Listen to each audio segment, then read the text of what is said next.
Brown while he was both Chancellor and Prime Minister. Thanks for joining us. What's your assessment of Theresa May? We've been asking the slightly facetious question, is she the worst Prime Minister we've ever had? But she certainly, I don't think, cloaked herself in glory throughout her tenure. Your thoughts, please, Michael? Well, I think the Conservatives have managed to have 3 worse ones since. So her reputation has been somewhat rehabilitated, I suspect, over the last few years since she stepped down.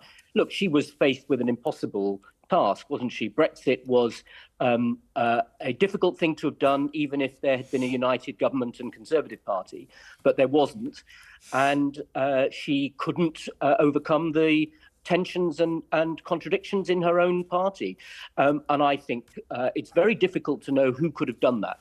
In the end, Boris Johnson managed to achieve it through means that were somewhat nefarious. And Theresa May, in a sense, will go down in history as the person who couldn't do Brexit. And that is probably her legacy. Interestingly, I think she did some other things which were quite important. She was the person who first got the Conservative Party on the road back to power by telling it was the nasty party and it needed to reform. And David Cameron was the beneficiary of that longer movement. She reformed the police. She took on the police famously in a speech to the Police Federation and then in her government. And I think that was an important thing. On the other hand, she was also the architect, or if not quite the architect, the implementer of the hostile environment policy, which has made it very, very difficult, not just for refugees and others whom it was aimed at, but for British citizens. And the Windrush scandal occurred on her watch and was very much a product of that hostile environment policy, an absolute scandal.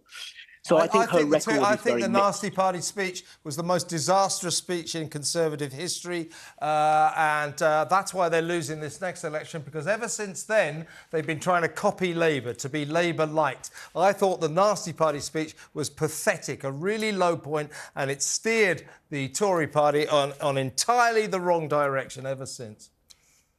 If you don't mind me asking you something. That's obviously your view.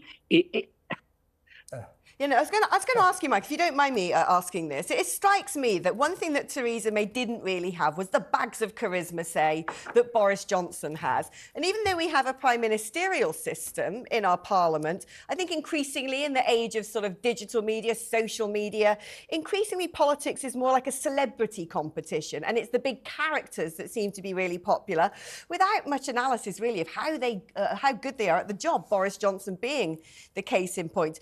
And it strikes me that, you know, as well as Theresa May, that perhaps your old boss, Gordon Brown, rather suffered from having, you know, lack of that sort of big stage energy, the pizzazz, let's say, that other people have, which sort of really helps them to drag people along with them. I think that's true up to a point, though. If you remember, when he was Chancellor, Gordon Brown's reputation was very high because his kind of iron discipline, his slightly Scottish sternness, I think went down rather well as Chancellor. It was really as Prime Minister, when you have to be, in a way, a more expansive figure, that he, I think, didn't come across so well. He did have the great advantage of a huge intellect. And part of the problem, I think, with many of the prime ministers we've had over recent years is that they don't appear like big figures in politics. You know, if you ask, what did Theresa May stand for? What were her main ideas? I think most people would really struggle about that. And I think at least with Tony Blair and Gordon Brown, people had a sense that they were politicians of ideas who really did want to change things. And I think part of the problem for Theresa May was nobody was ever really sure what she was for. Oh, exactly. Michael, great to talk to you. Thank you very much for your time. Michael Jacobs there, former Labour advisor.